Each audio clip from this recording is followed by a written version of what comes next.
واقعہ کربلا میں حسین ابن علی کے ساتھیوں اور کنبہ کے قتل کے بعد عمر بن سعد نے حکم دیا کہ ان کے سر کاٹ دیے جائیں۔ اس کے بعد اس نے قبیلوں میں سر تقسیم کر دیے تاکہ ابن زیاد کے قریب ہو جائیں، اور قیس قبیلہ جس کی سربراہی قیس بن اشعث نے کی تھی اس کے پاس 13 سر تھے، اور حزن قبیلہ کی سربراہی شمر نے کی تھی، اس کے پاس 12 سر تھے، اور بنی تمیم کے پاس 17 سر اور بنی اسد کے پاس 16 سر تھے، اور کوفہ میں داخل ہوئے اور کل 71 کٹے ہوئے سر تھے۔ طلوع آفتاب کے وقت مقتول کے سروں اور اسیروں کا قافلہ باب الساعات سے اموی مسجد میں داخل ہوا۔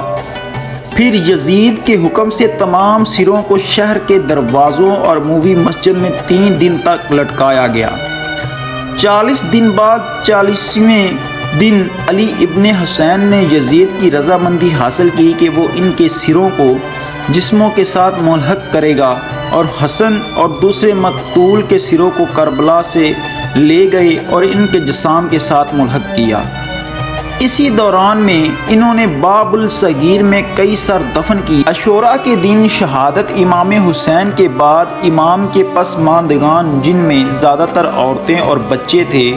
بالغ مرد صرف امام زین العابدین تھے، ان سب کو قید کر لیا گیا، اور اسیران کربلا کو عمر سعد کے حکم پر 11 محرم کی رات کربلا میں ہی رکھا گیا، اور 11 محرم کے دن ظہر کے بعد انہیں پہلے کوفہ بن زیاد کے سامنے پیش کیا گیا، اور پھر عبید اللہ بن زیاد نے شمر اور طارق بن مخفر سمیت ایک دستہ کے ہمراہ شام میں دربار یزید کی طرف روانہ کیا، اور عمر سعد کے سپاہیوں نے اہل بیت کی خواتین کو شہداء کے اجساء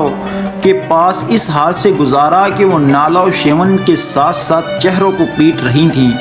مروی ہے کہ حضرت زینب نے امام حسین کے جسد عطر کے پاس سے گزرتے ہوئے یہ جملات کہے: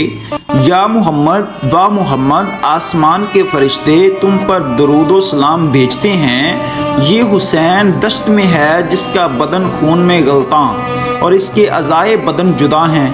اے محمد، آپ کی بیٹیاں اسیر ہیں اور ان کی مقتول ذریت کو ہوا چھو رہی ہے۔ راوی کہتا ہے کہ خدا کی قسم یہ نالہ و شیون سن کر دوست دشمن نے گریاں کیا۔ جب اسیران آل محمد اور شہدائے کربلا کے سروں کو کوفہ کے شہر میں پھرانے کے بعد جب ابن زیاد کے دربار میں پہنچایا گیا تو عوام کو دربار میں داخل ہونے کی اجازت دے دی، اور امام حسین کے سر کو اس کے سامنے رکھا گیا، اور پہر اسیر خواتین اور امام حسین کے بچوں کو دربار میں لایا گیا۔ جناب زینب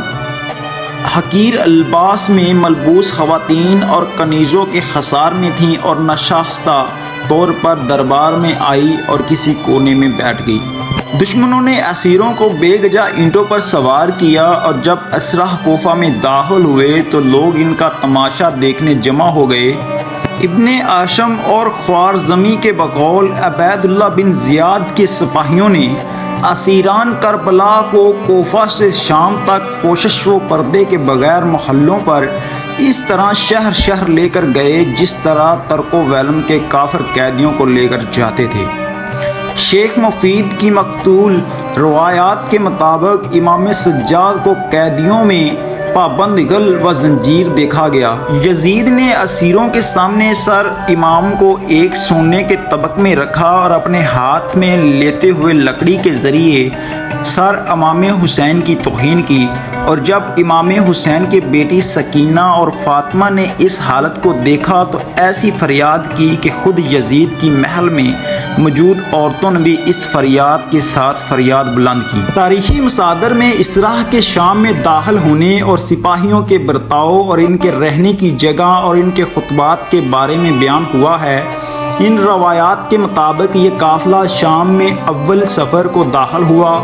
اور اس کے بعد شہر میں داخل ہونے کے بعد اسیروں کو مسجد جامعہ کے دروازے کے پاس ایک چبوترے پر بٹھایا گیا۔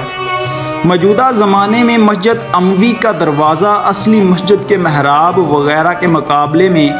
ہے اور جہاں پتھر اور لکڑی کی سیڑھیاں موجود ہیں جن کے بارے میں کہا جاتا ہے کہ قیدیوں کو یہاں بٹھایا گیا۔ بعض مصادر میں شام میں داخل ہونے کے موقع پر حضور اہل بیت امام حسین کو 2 دن تک اور خرابہ شام کے نام سے معروف ایسی عمارت میں رکھا گیا